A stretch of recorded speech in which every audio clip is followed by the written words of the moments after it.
ang tagapagsalita po ng Philippine Navy for West Philippine Sea, Rear Admiral Trinidad. Sir, good morning. Yes, good morning Aljo at sa mga kasubaybay ni Aljo Bendijo. Magandang umaga sa ating lahat. Po, hingi lang po kami ng pinakauling impormasyon sa bilang po ng barko ng China, Coast Guard ng China, pati na ho mga Chinese militia vessel nandyan po sa kargatang bahagi po ng Pilipinas sa West Philippine Sea, sir? At ano po ginagawa ng Philippine Navy para protektahan ang ating mga mangingisda lalo na at ang ating sovereign rights? Yes, alam mo Aljo, no, yung ating monitoring ending last Monday ay 48 ang naitala natin na Chinese Coast Guard and PLA Navy. Sa Baho de Masinloc, Ayungin Shoal, Escoda and Pag-asa. So itong number naman na 48 ay mababa ng konti compared to last week na 55 ang na-monitor natin. In spite of all these numbers, tumaas man bumaba, ay nagpapatuloy ang Philippine Navy, yung AFP for that matter, na ipagpatuloy yung ating number one, yung ating presensya through maritime and air patrols. Number two, by supporting other government agencies in the maritime domain, Coast Guard and BFAR. And number three, engaging our partners and treaty ally when it comes to cooperative activities sa ating karagatan. Ika nga, dagdag presensya natin, hindi lamang tayo, pero pati yung mga like-minded na kaibigan natin. Aha. Okay, ngayon po talagang gigit natin itong military exercise zone natin legal kasi parang ayaw ng China dito. Alam mo, Aljo, lahat naman na ginagawa natin tama. Ayaw naman talaga nila Lahat na ginagawa natin tama Kaya whatever they say, anumang narrative nila, ito naman, number one, atin ito. Loob ng ating EEZ. Suportado tayo ng international law. Aha. So hayaan natin sa magsalita at magpapatuloy tayo. At itong exercise box, ito ay matagal ng pinag-usapan. Kasama ito sa Mutual Defense Street, sa NDB, Mutual Defense Board, Security Engagement Board between the US, Indo-PACOM, and the AFP. So yung ating activities sa area na yan has been planned last year pa, coordinated and duly approved by both sides. So magpapatuloy yung ating mga activities within that box.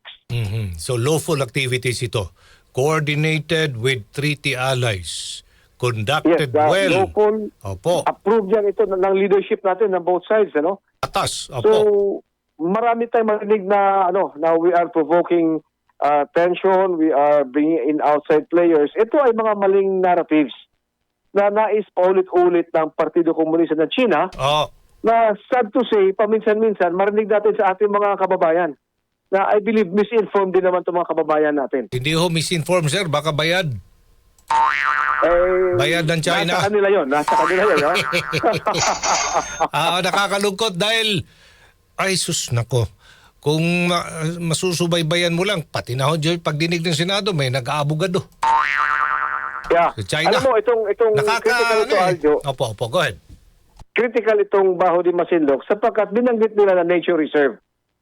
Ito nature reserve, nasa loob naman ng EEZ natin to. Part ng ating territory ang Baho de Masinloc sapagkat ito ay low tide elevation. So it has a territorial sea by itself. Ito naman atin ito, so we are just showing our resolve to exercise within our own territory. So whatever they say has no basis in international law. Okay. Hayaan natin sila magsalita. Oo, yun nga nakakalungkot dahil may mga nababasa pa ako, talagang pinapatulan pa ng ilan nating mga kababayan pero kita ko naman parang AI ito na nanggaling siguro sa ibang bansa na nagpapakalat po ng maling naratibo tungkol po sa karapatan ng China dyan. Na parang maling naratibo parang binabaliktad pa ang kwento ng claim ng Pilipinas po dyan batay sa batas. Yes, kaya importante Aljo na bawat marinig natin na mali o sadyang minali na information ay tapatan natin ng totoo. Kung ano talaga yung totoo na batay naman sa batas. Okay, meron yatang NOTAM ngayon dyan, sir, tama ba? Pinatutupad? Notice to Airmen covering military activities?